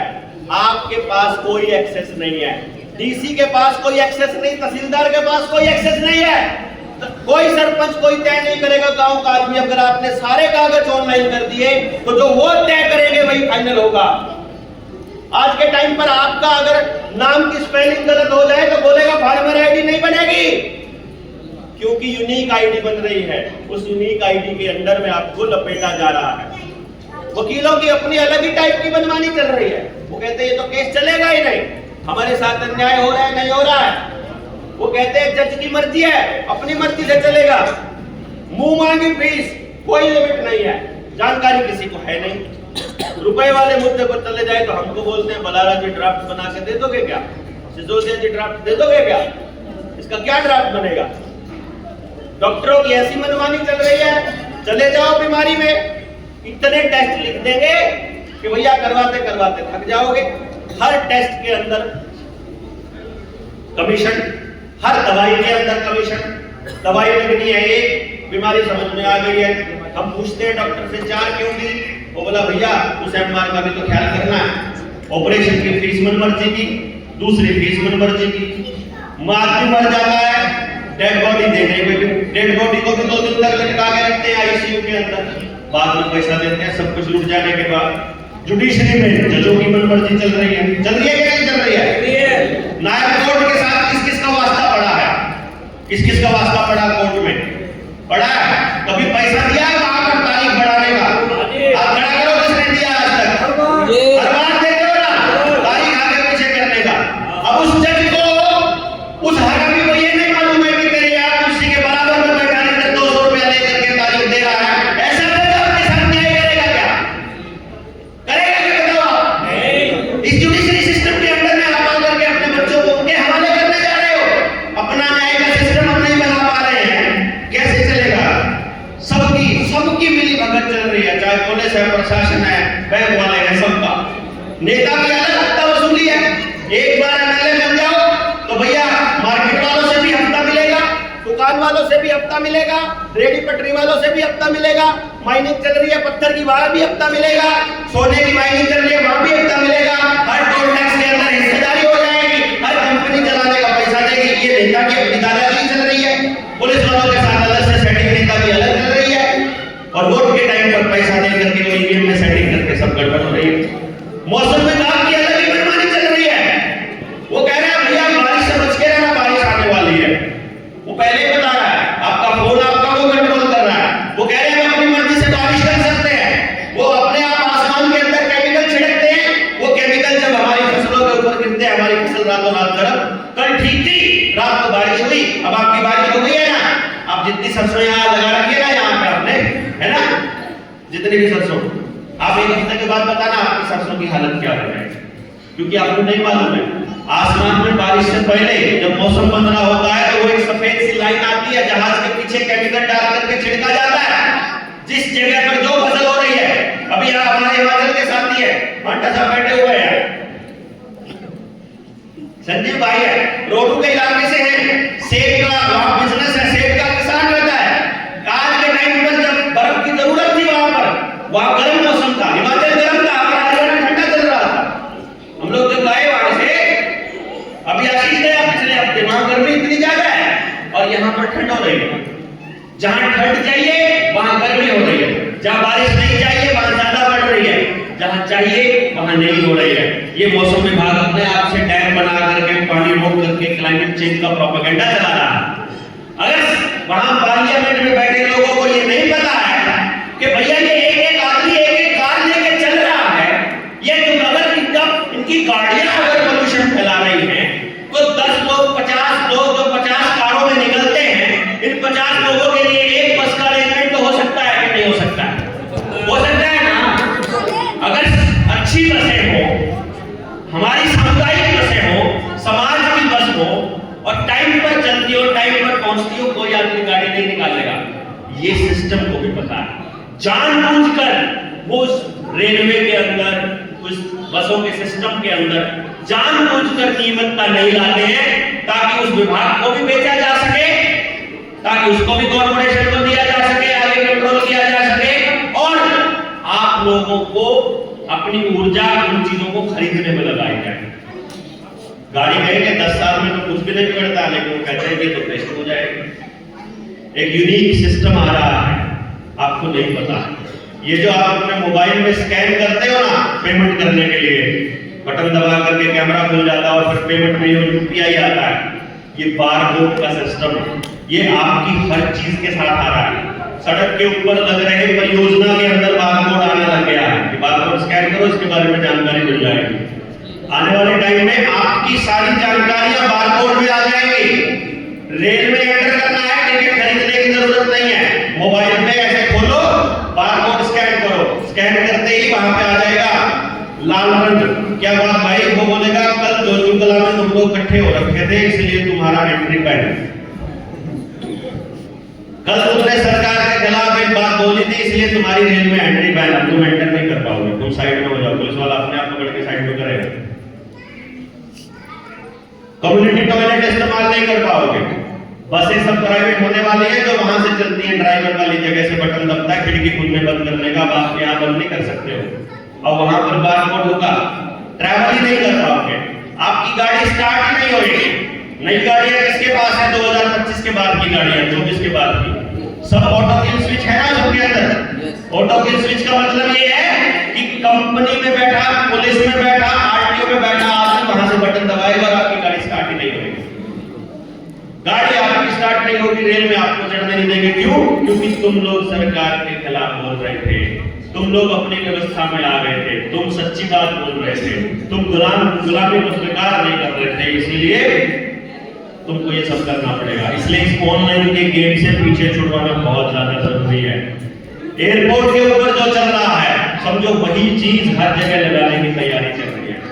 जो चाइना में हो रहा है वो पूरी दुनिया में करने की तैयारी चल रही है। सबसे बेस्ट जो टेस्ट ट्यूब है वो एयरपोर्ट है, और हम में से बहुत से कम लोगों को एयरपोर्ट पे जाने का मौका नहीं मिलता है, इसीलिए हम लोगों को नहीं समझ में आएगा कि क्या चल रहा है।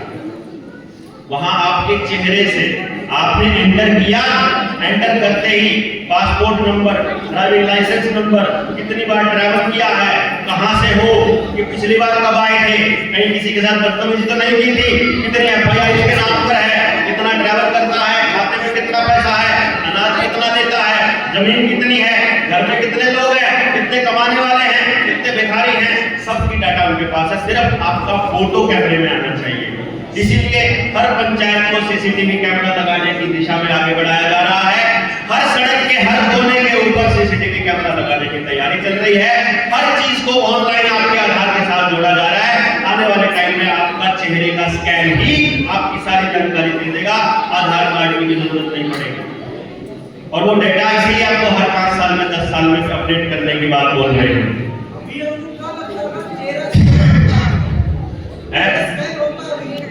आप फेस स्कैन होता पहले उठा लगता था।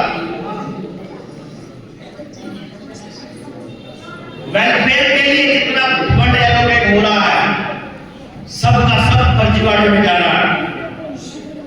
आपको ऐसी स्कीमें दे रही है पार्लियामेंट जिसमें कोई हिसाब किताब नहीं है कि भाई कावड़िया आने के उनके ऊपर फूल बरसा दिए, 20 करोड़ के बरसाएंगे, 200 करोड़ के साथ कैसे करोगे बताओ? हैं? गौशाला के लिए इतना चारा खरीद के दिया, 500 करोड़ खा सकते हैं कि 1000 करोड़ खा सकते हैं, जिनके बताओ चारा तो खा गई गाय, तो कितनी गाय का पैसा दिया नहीं बता सकते। दिवाली के ऊपर इतने लाख दिए, इतने करोड़ रुपए में हुए, बता दोगे कभी सच्ची में हुए कि नहीं हुए, जले कि नहीं जले? क्यों जी? आपको हर साल स्वच्छ भारत के नाम पर आपको दिए जा रहे हैं प्लास्टिक के कैबिन, प्लास्टिक के डब्बे, हर साल टूट रहे हैं कागजों के अंदर, हर साल नहीं आ रहे, आपको पता ही नहीं। आपको भाई एक बार लगा के 4 साल से वही पड़े हैं, आपको नहीं मालूम हर साल लग रहे हैं। जो ये कुर्सियां आपको मिली हुई है ऊपर से आई है, जो आपके गांव में जगह जगह खड़ी करी है, हर साल पैसा खाया जा रहा है इनके नाम पे। जो गाड़ियां हैं, गाड़ियां चल रही है 20 और पैसा लिया जा रहा है 200 गाड़ियों का, स्वच्छ भारत वाली गाड़ियों का, और सारी किराए पे दिखाई जा रही है। माइनिंग के अंदर जितना घपला हो रहा है, आपके बिजली के बिलों में जितना घपला हो रहा है, बिजली के स्मार्ट मीटरों में जितना घपला हो रहा है, हर बच्चे को मिड डे मील के नाम पर कितना घपला हो रहा है, जितनी भी ऑनलाइन योजनाओं में हर जगह कितना घपला हो रहा है, हमारे पास कोई जानकारी नहीं है। क्योंकि हमने सब कुछ ऑनलाइन उनको दे दिया। अब आपके पास कोई कंप्यूटर, कोई इंटरनेट नहीं है जो उसकी सही जानकारी आपको दे सके। और आरटीआई डालकर पूछोगे तो वो जवाब नहीं देंगे।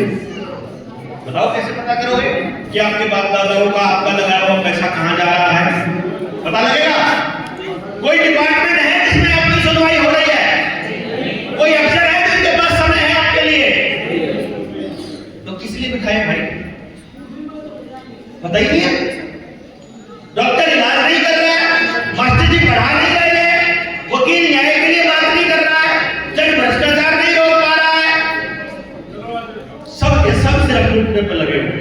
नेता नेतृत्व नहीं कर रहा है। हर भर्ती का सिचुएशन क्या है?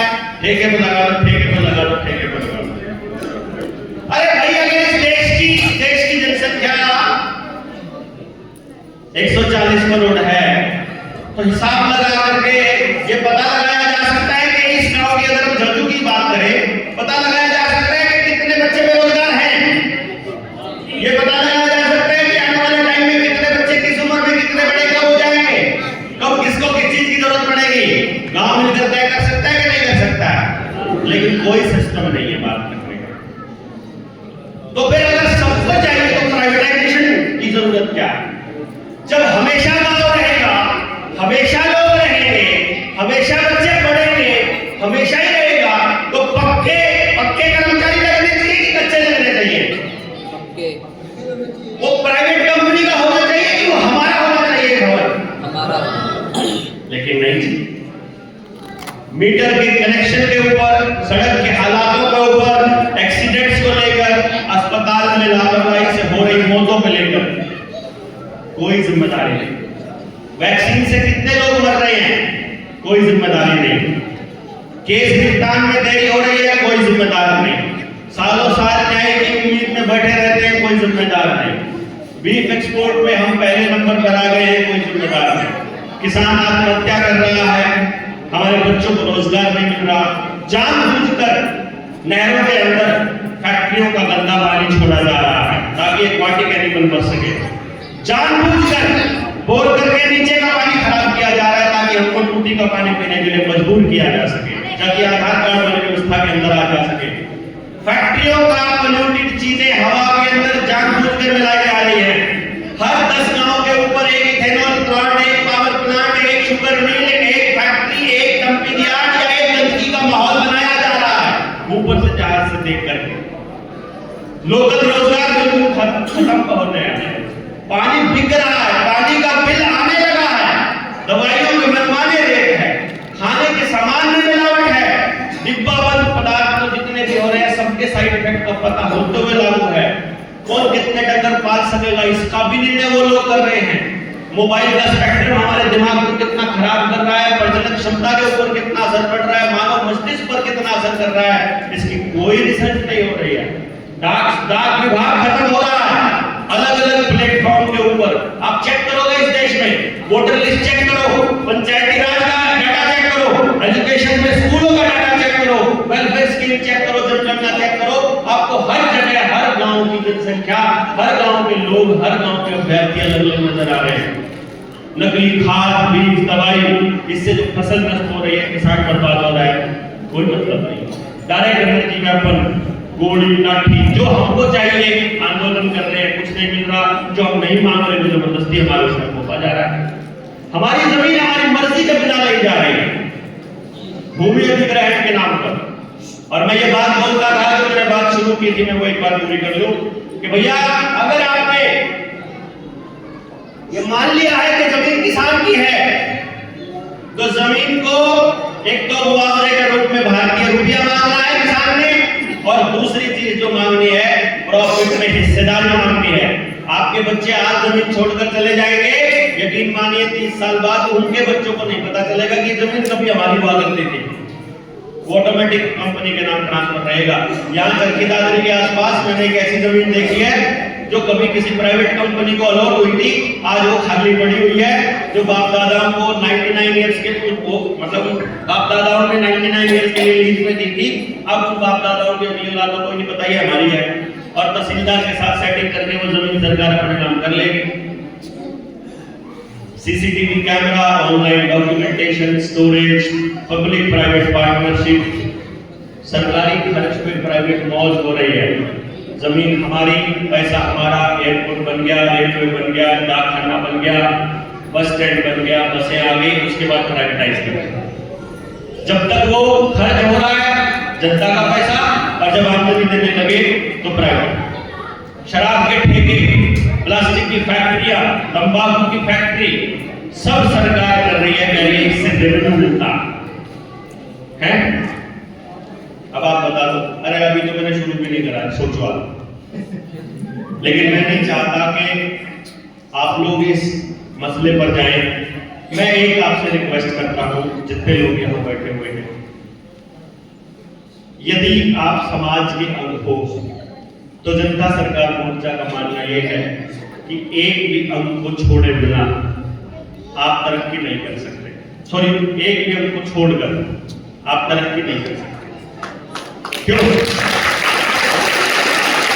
समाज का कौन सा तबका छोड़कर तरक्की कर सकते हैं? नहीं कर सकते ना। अर्थात आपको एक बार समाज के हर तबके के बीच जाना पड़ेगा। लोग भरे पड़े हैं, समस्याएं बहुत ज्यादा हैं, भरोसा किसी पर नहीं हो रहा है। जितने भी लोग मंचों से भाषण देने के लिए आते हैं, भाषण देकर निकल जाते हैं, काम नहीं कर रहे हैं। एक मोर्चा बना है जो सचमुच बात कर रहा है, जो सचमुच समाधान चाह रहा है, जो सचमुच समाधान पर काम कर रहा है। एक बार तो जाकर आपको उन लोगों को खाली करवाना पड़ेगा, वो जो भरे पड़े हैं। उसके बाद तो आपकी सारी बात सुनने के लिए तैयार हो जाएंगे। तो यदि इस दिशा में अगला संकल्प हम लें कि हम समाज के हर तबके की बात को जोड़ेंगे, चाहे आंगनबाड़ी वर्कर हो, आशा वर्कर हो, चाहे नर्सरी के टीचर हो, प्राइवेट टीचर हो, सरकारी हो, रोडवेज है, रेलवे है, किसान है, हर तबके को साथ लेकर के एक ऐसे समाज का निर्माण करने की दिशा में काम कर सके जिनका सपना हमारे शहीदों ने देखा था। कर सकते हैं हम लोग ये? हाँ जी, करना चाहिए। जोजू कला के इस पावन भूमि से मैं एक आह्वान कर रहा हूं हमारे 13 के प्रधान दादा सूरज की उपस्थिति में कि यदि आप इस सूरज बाग जी की प्रधान जी भी है, आप एक बार इस गांव से शुरू कर लेते हैं। इस बात की गारंटी मन से दे रहे हैं। यदि गांव आकर के पहले बात करने को तैयार हो और खड़ा होता है, कोई भी गांव, वो कहता है कानून के हिसाब से चलकर इन अंग्रेजों की बनाई व्यवस्था को अपने हाथों से ढाने का, बल्कि इन्हीं के हाथों से डरवाएंगे। गांव के एक भी व्यक्ति का कर्जा नहीं रहने देंगे, इसकी गारंटी जनता सरकार मोर्चा लेता है।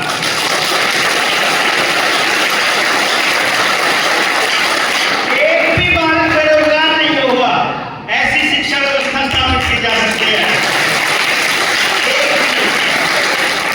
हाँ, अगर किसी के लालच और पैसों का वो नहीं बैठ के बात करो, गांव अपने आप क्या करेगा कि कौन से बच्चे किस दिशा के लिए बने हैं, उसकी टेक्नोलॉजी अपने पास है। जितनी लूट इन्होंने आज तक मचाई है, सारी लूट वापस ली जा सकती है। जितनी जमीनें लेके चले गए हैं, सारी जमीनें वापस आ सकती है। किसान वापस समृद्ध बन सकता है। भारत फिर से पहले नंबर की जीडीपी बन सकती है। हर गांव में, हर घर में उत्पादन आधारित व्यवस्था बनाई जा सकती है। इस बात को आपको समझना पड़ेगा। अगर आप लोग इस बात को नहीं समझेंगे, बात नहीं करेंगे तो नहीं बनेगा। हाँ, आज यदि गांव में इकट्ठा होकर के कोई प्रयास शुरू करता है तो मोर्चे के साथी जगह जगह से, हर जगह से आएंगे। कोई ऐसा स्टेट नहीं है, हिमाचल से, मध्य प्रदेश से, उड़ीसा से, बंगाल से, यूपी से, पंजाब से, पर कोई स्टेट है ही नहीं, महाराष्ट्र से, जहां से लोग हमारे बीच नहीं बैठे, जिनको मैं देख रहा हूं। और उनको रिप्रेजेंटेशन यहां अगर आया है तो पूरे देश में मोर्चे की जलाई हुई अलग वो जा रही है। हमारे मुद्दे लोग समझ रहे हैं, सुन रहे हैं।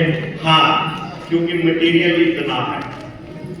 अभी मैंने जो बोला है वो मैंने ज्यादा मुद्दे नहीं उठाए जो लिख रखे हैं, लेकिन आपको यही इतने ज्यादा लग रहे होंगे कि यार सच्ची में इतनी सारी चीजें खराब होकर चल रही है। समय की कमी में और आप लोगों की सुविधा को देखते हुए हमने इसको होल्ड पे रखने का फैसला ये लिया है कि एक काम कर लीजिए, जब गांव की इस यात्रा में निकलेंगे, गांव को समृद्ध बनाने की इस यात्रा में निकलेंगे, शहीदों के सपनों का भारत बनाने की इस यात्रा में निकलेंगे, तो आप साथ के साथ मुद्दे लिखते लाएंगे। 23 मार्च का जो कार्यक्रम हम करने वाले हैं, जहां भी होगा आप सब लोगों तक पहुंच जाएगा। 23 मार्च के कार्यक्रम में यदि ये हम हर बार ये कहते हैं कि यदि हमारे पास ऐसे लोग होंगे तो ये काम हम करेंगे, यदि ऐसे लोग नहीं होंगे नहीं करेंगे, ऐसे लोगों की खोज करेंगे। हमारे मोर्चे के इस नियम को आपको हमेशा याद रखना है कि हमारे खाते में हार नहीं है। या तो हम जीतेंगे या हम सीखेंगे, या तो हम जीतेंगे या सीखेंगे। हार में कोई मतलब नहीं है। और हम तब जीतेंगे जब सब जीतेंगे। भारत की हुंकार है,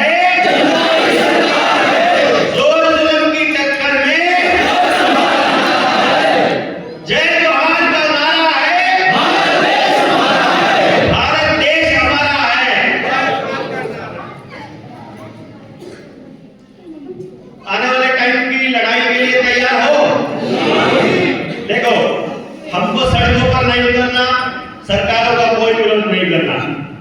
हम तो अपनी व्यवस्था बनाने चलेंगे। हमको अपनी आजादी चाहिए, हमको मनमानी के खिलाफ खड़ा होने का अधिकार है। जितना इस किसी बड़े नेता को, प्रधानमंत्री को जिस सृष्टि की जिस ताकत ने बनाया है, उसी ताकत ने मुझे बनाया है, उसी ताकत ने आपको बनाया है, उसी ताकत को हर गरीब आदमी और कमजोर आदमी को भी उसी ताकत ने बनाया है। इसलिए कोई एक व्यक्ति किसी दूसरे व्यक्ति के हिसाब से नहीं चलेगा। हाँ, हम यहाँ जितने लोग हैं एक दूसरे को ध्यान में रखते हुए म्यूचुअल कंसेंट से एक दूसरे के हिसाब से चल सकते हैं। इसी को आजादी कहेंगे ना, कि हमको साथ रहने के लिए जो व्यवस्था चाहिए हम बना लेंगे। और कोई भी व्यक्ति मैंने आज तक समाज में ऐसा नहीं देखा जो सुख शांति से नहीं रहना चाहता। कोई व्यक्ति मैंने ऐसा नहीं देखा जो जानबूझकर समाज की नजरों में गिरना चाहता है, जो जानबूझकर अपने समाज के लिए बुरा करना चाहता है। क्योंकि कहीं ना कहीं बैकग्राउंड में उसे भी पता है कि जो आज गड्ढा खोद रहा है, कल को उस गड्ढे में उसके परिवार का व्यक्ति भी गिर सकता है। नशा बेचने वाले व्यक्ति को सबसे ज्यादा डर इस बात का रहता है कि मेरी औलाद इस चक्कर में ना फंस जाए। गलत काम करने वाले व्यक्ति को ये डर रहता है। इसलिए मैं ये मान कर चलता हूँ कि इस समाज में लुच्चे गुंडे और बदमाश बहुत थोड़े हैं और अच्छे लोग बहुत ज्यादा हैं। अच्छे लोगों की चुप्पी की वजह से हम लोग तरक्की नहीं कर पा रहे, हम लोग सचमुच अपने सपनों का भारत नहीं बना पा रहे। इसीलिए उन सच्चे लोगों को बोलना सिखाना हमारा मकसद है। इसी यात्रा पे हम लोग निकले हैं कि हम एक्चुअली असलियत में कुदरत के कानून को मानते हुए, धरती माता की जय करते हुए, भारत माता की नहीं जमीन माता की जय करते हुए, और किसी भी मन चाहे किसी के कंपनी के बनाए हुए मन चाहे कानून की पालना करने के लिए नहीं, बल्कि कुदरत के कानून की, जो लिखा जाता है रविश्री में भी, नेचुरल जस्टिस विल प्रिवेल, कि किसी के साथ अन्याय ना हो और हम लोग शोषण से मुक्त हो सके। ऐसी अपनी मर्जी की जिंदगी हम जी पाए और हमारे बच्चों के लिए, इस कामना में हम लोग निकले हुए हैं। मैं गुजारिश करूंगा गांव से, हमारे बड़े बुजुर्गों से, हमको बताएं कि हम लोग कहीं गलत तो नहीं हैं। अगर गलत हैं तो इसमें कहाँ गलत हैं। हाँ, अपने बच्चों के लिए ऐसी व्यवस्था बनाते हुए रास्ते में जो आदमी हमको रोकेगा वो हमारा दुश्मन है, फिर हमें उसके साथ लड़ना ही पड़ेगा और कोई रास्ता हमारे पास नहीं है। फिर आप इसे आजादी की लड़ाई कहें,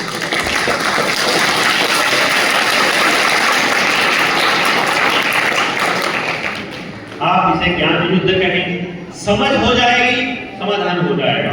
क्योंकि नासमझी करके लोगों ने हमको बर्बाद किया है। हम तक गलत जानकारियां दी जा रही है, टीवी की, रेडियो की, अखबारों की, मीडिया की, मोबाइल की, सबकी सारी चीजों का इलाज अपने पास है।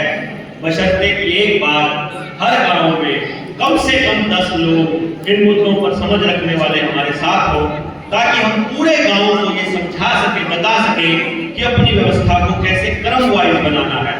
ये व्यवस्था ऐसे नहीं बनेगी कि एक गांव को एग्जाम्पल बना के आगे बढ़ लो ना, सब जगह बर्बादी चलती रहेगी। एक झटके से ऐलान करना पड़ेगा कि जब तक हमारी बातों का कानून सम्मत, विधि पूर्वक, संतोषजनक जवाब नहीं मिल जाता, तब तक तुम्हारे राज को हम नकारते हैं और हम स्वराज की घोषणा करते हैं। हमको करना पड़ेगा। और जब तक वो लोग अपने होने को जस्टिफाई नहीं कर पाएंगे, जब तक वो हमको यकीन नहीं दिला पाएंगे कि वो हमको रिप्रेजेंट करते हैं, हमारी बात बोलते हैं और हमारे लिए काम कर रहे हैं, तब तक हमको टैक्स देना बंद करना पड़ेगा, बैंकों से अपना सारा पैसा निकालना पड़ेगा, हमको इनको सहयोग देना बंद करना पड़ेगा। और ये सहयोग देने की ना देने की अपील हम तब करेंगे जब 23 मार्च को इकट्ठा होंगे। इस 23 मार्च के इस स्वराज की घोषणा के उम्मीद में मैं आप सब लोगों से आह्वान करता हूं कि 2 महीने जहां हो, बस एक बार इस जागरण को थोड़ी हवा दे दो।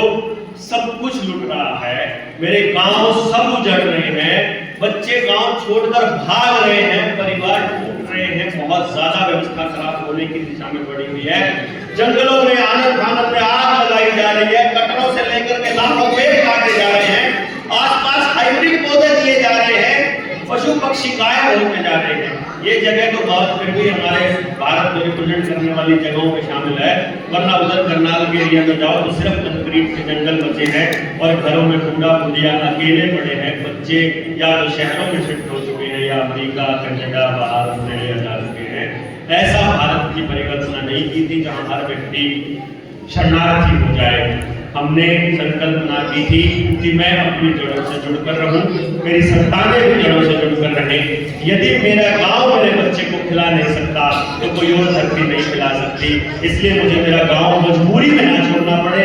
मैं मर्जी से घूमने के लिए, कुछ ग्रहण करने के लिए जाऊं तो 100 बार जाऊं। इस तरह का भारत हम बनाए ताकि फिर से कोई दुनिया में तो आप सब लोगों के सहयोग की उम्मीद में अगला कार्यक्रम घोषित हो जाएगा। जो साथी आए हैं विद फैमिली वो बाद में भी यहाँ बैठेंगे और हम थोड़ा चर्चा करेंगे। जो लोग लंबे समय के लिए आए हैं, 2-3 दिन के लिए आए हैं, वो भी यहाँ बैठेंगे।